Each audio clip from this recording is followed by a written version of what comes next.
Hola, soy Francisco Belaunde. Bienvenidos a una nueva edición de Hablemos del Mundo.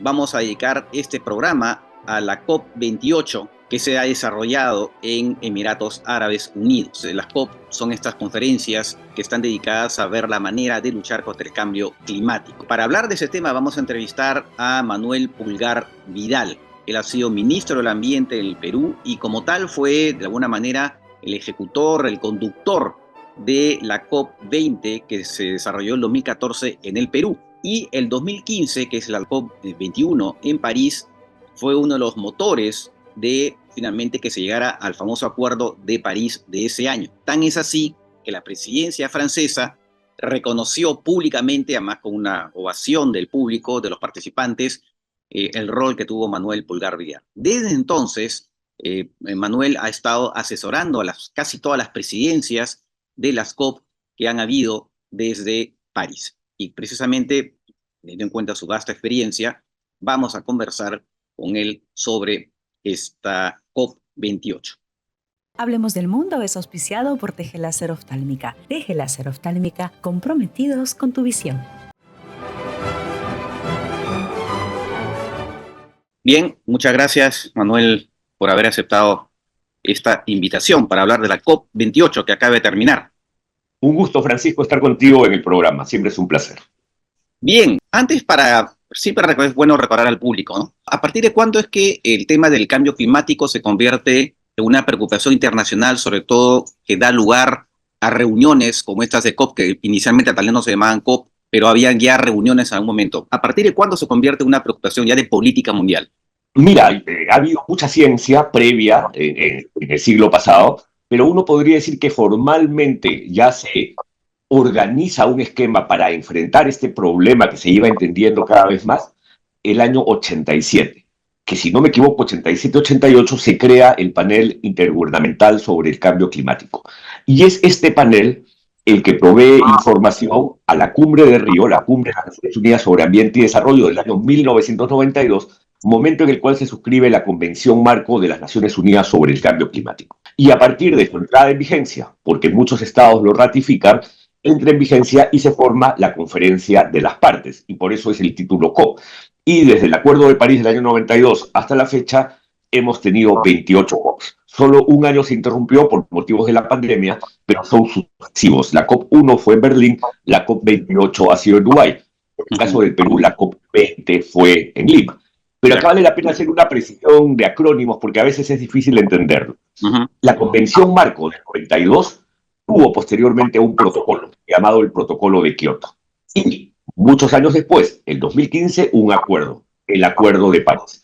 Estos tres instrumentos internacionales forman parte del paquete de cambio climático. De acuerdo. Tú hablaste de este panel intergubernamental. Estamos hablando de científicos, ¿no? Centenares de científicos que son los que advierten cómo va, si se está progresando, o que han dicho, por ejemplo, el tema de llegar a 1.5 grados centígrados del periodo preindustrial, ¿no? Sí, y vale la pena hacer una precisión ahí, Francisco, que es el panel intergubernamental sobre el cambio climático, como su nombre indica, es intergubernamental.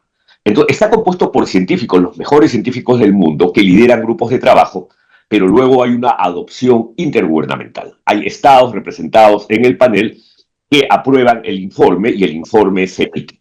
¿Y cómo suele denominar los informes el panel? Informe síntesis. Recientemente, en realidad, creo que ha sido inicios de este año o finales del año pasado, se aprobó el 6º informe síntesis sobre el cambio climático, que tuvo como insumos 3 documentos de trabajo, del grupo de trabajo 1, 2 y 3, uno sobre mitigación, otro sobre adaptación, otro sobre soluciones, y todo eso forma el reporte síntesis. Entonces, cada cierto tiempo, el panel que actualiza. ¿Y qué cosa hace el panel? El panel no te da señales políticas ni declaraciones políticas. El panel te da modelos científicos. Y el panel que establece en esta modelación escenarios y te dice un escenario puede ser menos dramático, medianamente o mayormente dramático. Una cosa que el mundo ha podido confirmar con lamento es que siempre hemos podido confirmar las modelaciones del panel en el extremo superior. Es decir, el cambio climático ha acentuado los eventos climáticos extremos, nos lleva a batir récord de temperaturas. Del 2023 ha batido todo récord de temperatura en relación a cientos de años por lo menos registrados, y siempre estamos confirmando los peores escenarios modelados por la ciencia. El Acuerdo de París, que se desarrolló después de Lima, en que tú fuiste como ministro del Ambiente, que llevaste un poco la batuta, el Acuerdo de París, lo importante fue que fijó los compromisos de los países para, digamos, hacer que la temperatura no aumentara en 2 grados y en todo caso, mejor todavía, 1.5 respecto a la era preindustrial. Ese sería el corazón de ese acuerdo, ¿no? Es el corazón. Si uno quiere, de manera bien esquemática, resumir el Acuerdo de París, tiene lo que se denomina un umbral. Ese umbral, el Acuerdo de París dijo muy por debajo de 2, y ojalá lleguemos a 1.5, y luego ya la ciencia dijo 1.5 y no hay discusión, y todos los estados coinciden. 1.5, y ahora lo voy a explicar. Bajo ese umbral que no debemos sobrepasar de aquí a final de siglo, hay 2 objetivos. Un objetivo de decarbonización, hay que reducir las emisiones, y un objetivo de resiliencia, hay que adaptarnos a las consecuencias del cambio climático. Y bajo estos 2 objetivos hay un medio central de implementación, la presentación de los estados parte de su plan climático en procesos de 5 años. Y estos planes se llaman la Contribución Nacionalmente Determinada, o NDC por el acrónimo en inglés. Y finalmente, como elementos de soporte, las finanzas climáticas, la construcción de capacidades y la transferencia tecnológica. Ese es el Acuerdo de París. Y en relación al 1.5, siempre es bueno que los televidentes sepan que es un umbral. La temperatura ya se incrementó en alrededor de 1.2 grados desde que se inició la toma de los combustibles fósiles. Y por eso sentimos en todas las partes del mundo las consecuencias de este incremento de temperatura. Y el umbral es 1.5. De inmediato todos van a concluir que el crédito, llamado presupuesto de carbono que podemos emitir para superar ese 1.5 es muy pequeño. Es por eso, Francisco, que a esto se le ha denominado la década decisiva. El cambio radical, transformacional y sistémico tiene que darse en esta década, porque para no sobrepasar el 1.5, a su vez tenemos que tener economías con emisiones netas cero de carbono al 2050 y actuar en esta década decisiva. Una precisión final, dice la ciencia, es probable que de aquí al final de esta década podamos estar sobrepasando el 1.5. Lo que no nos cambia el umbral se mantiene en 1.5, pero va a ser, eso sí, más costoso y más duro reducir las emisiones para poder estabilizarnos en el 1.5. El 1.5 es el umbral definitivo, pero que hayan sobrepases, o como se llaman en inglés, los overshoot, es muy probable. De acuerdo. En la cumbre de ahora, primero para empezar, inicialmente muchos criticaron que se desarrollara en Emiratos Árabes Unidos, un país productor de petróleo y de gas, y además que el presidente de esta COP fuera además presidente de la compañía petrolera de Abu Dhabi. Bueno, fue muy polémico, pero al final, bueno, vamos a hablar del resultado final, pero en todo caso parece que al final los resultados, sin hablar totalmente de eso, pero parece que han desmentido un poco esos temores, ¿no? Sí, yo creo que sí. Y a mí me han hecho mucho esa pregunta durante la COP, en muchas entrevistas. Creo que mi respuesta ha tenido 3 frentes. Lo primero es, este es un proceso multilateral. Y en un proceso multilateral se escucha la voz de todos, de los casi o total 200 países del mundo. Y obviamente cada uno de estos países tiene distinto sustento económico en su desarrollo. Los Emiratos es efectivamente un país petrolero. Pero mira, Francisco, que hemos organizado 3 COPs en Polonia, que es un país carbonífero. Y la próxima COP será en Azerbaiyán, y Azerbaiyán es un país que también depende de los combustibles fósiles, en especial, entiendo, el gas natural. Entonces, en un proceso multilateral, nadie debe ser, ni puede ser excluido de ser escuchado, de organizar si lo desea, ¿no? Una COP. Eso se ha dado en el caso de los Emiratos. Lo segundo es que la presidencia de la COP, y a mí me tocó decir una, apenas asume la presidencia, se quita el ropaje de su país, se quita cualquier ropaje que represente un interés particular y se pone un ropaje de líder global, porque es una figura muy respetada por el mundo para que construya el consenso. Y por eso nosotros hemos escuchado al presidente de la COP28, Al Jaber, referirse a los Emiratos, sino referirse al deseo de obtener un consenso al final de la COP28 que finalmente se logró. Y lo tercero es este proceso multilateral, que no puede ser excluyente, que tiene que ser más bien inclusivo, nos va a traer siempre voces difíciles. Mira tú que el número de lobistas del petróleo de la COP28 ha sido de como 2.400 personas, y el lobby de la energía nuclear ha tenido hasta pabellón.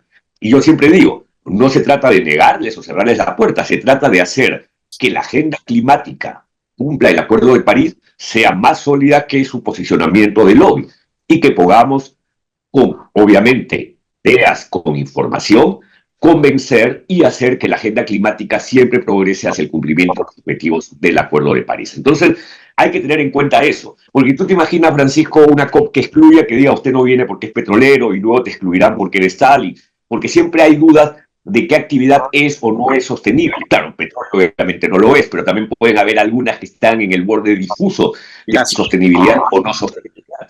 Claro, claro. Ahora, bueno, se ha dicho que esta cumbre es tal vez la más importante en cuanto al resultado después de la de París, sobre todo porque el objetivo era la famosa salida de los combustibles fósiles, ¿no? Eso fue muy polémico, incluso la OPEP se pronunció en contra, ¿no? La Organización de Estados Petroleros Exportadores de países exportadores de petróleo. Sí. Así es, se pronunció en contra, pero al final se logró una fórmula que no dice salida, pero algo así como alejamiento, ¿no? Transición, ¿no? Saliendo de, ¿no? Pero no realmente salida propiamente dicho. Ahí ese punto es muy importante, pero también está el tema desde el inicio de la compensación a los países no desarrollados, que además es distinta de los famosos 100.000 millones de dólares anuales que se tiene que dar. ¿Puedes explicar primero el tema del financiamiento y después el tema de la salida? Sí, el financiamiento esto es muy complejo y el financiamiento tiene muchas áreas.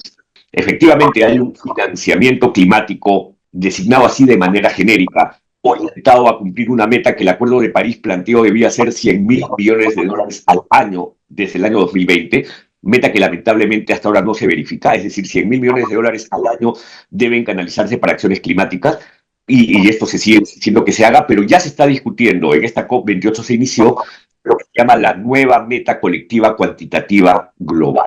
Lo que quiere decir es que al 2025 tiene que establecerse una nueva meta que tiene que ser, Francisco, de hecho más ambiciosa, porque 100.000 millones de dólares al año es nada frente a lo que cuesta, por ejemplo, solo la transición energética, 3.5 billones de dólares al año. Entonces, obviamente el mundo está presionando para más fondos climáticos. Pero luego está la manera como se organizan los fondos. Hay muchos de estos recursos que van a mitigación, pero también hay un fondo de adaptación que está muy débil, es un fondo muy débil. Y ese es el fondo que países de renta media, países muy vulnerables al cambio climático como el Perú, aspiramos, porque la adaptación es una de nuestras acciones principales, porque somos muy vulnerables socialmente, económicamente y en la infraestructura a las consecuencias del cambio climático. Entonces hay siempre la exigencia de que este fondo de adaptación se duplique, se multiplique, más que se duplique. Pero hay un tercer fondo, que es el fondo de pérdidas y daños. Y lo voy a plantear de esta manera. Pérdidas y daños implican las consecuencias del cambio climático a las cuales ni siquiera por adaptación podría resistir. Ejemplo concreto, un estado insular que queda sumergido por la elevación del nivel del mar, ¿no?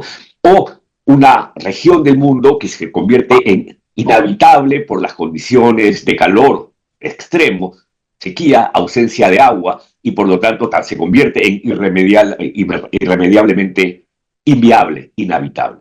Entonces, pérdidas y daños es un fondo para este tipo de situaciones. Es decir, aquellas áreas que ya no son susceptibles de ser manejadas desde la adaptación entran al concepto de pérdidas y daños. Y fue una buena señal que en el primer día de la COP se operacionalice el mecanismo financiero que va a estar a cargo del Banco Mundial por 4 años como interino para que maneje este fondo de pérdidas y daños.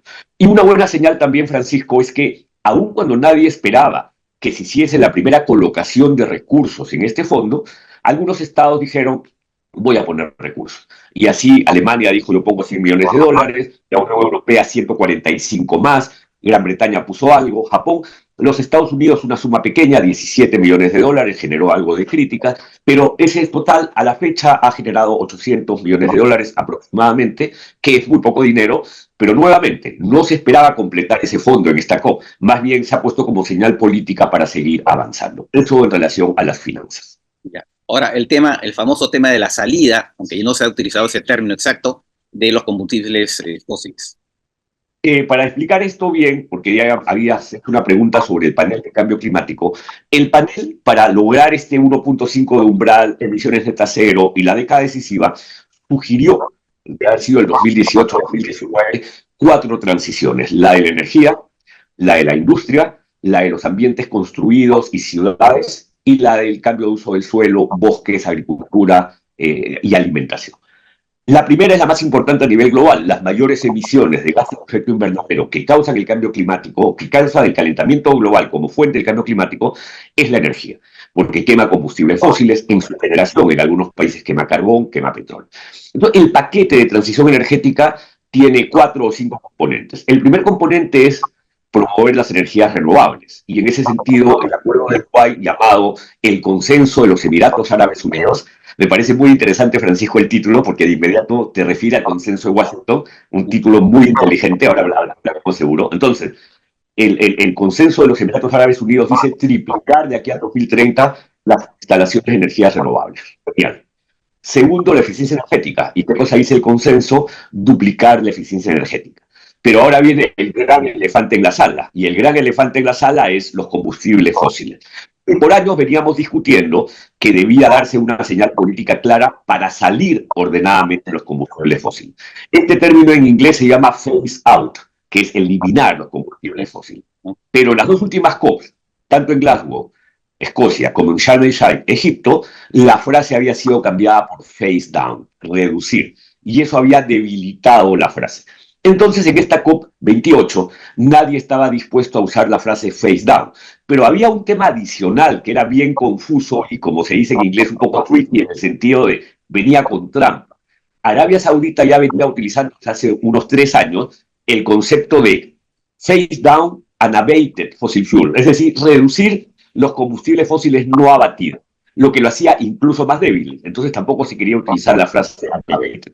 Al final el consenso derivó en algo que yo considero valioso, que es transicionar hacia dejar atrás los combustibles fósiles, pero con un agregado, en especial en esta década, y para hacer de emisiones netas cero de carbono al 2050.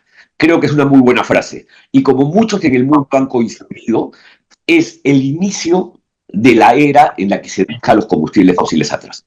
Porque por primera vez hay una referencia más clara del mundo hacia ese tema. Ahora, a todos los que estén viendo este programa, no significa que mañana se acaban los combustibles fósiles. Es una salida gradual. Primero el carbón, luego los combustibles más pesados y al final, más tarde, el gas natural. Y no significa que de aquí al 2050 no vamos a tener combustibles fósiles. Sí, pero probablemente más incidencia en los procesos económicos va a venir por las energías renovables. Y 2 temas más.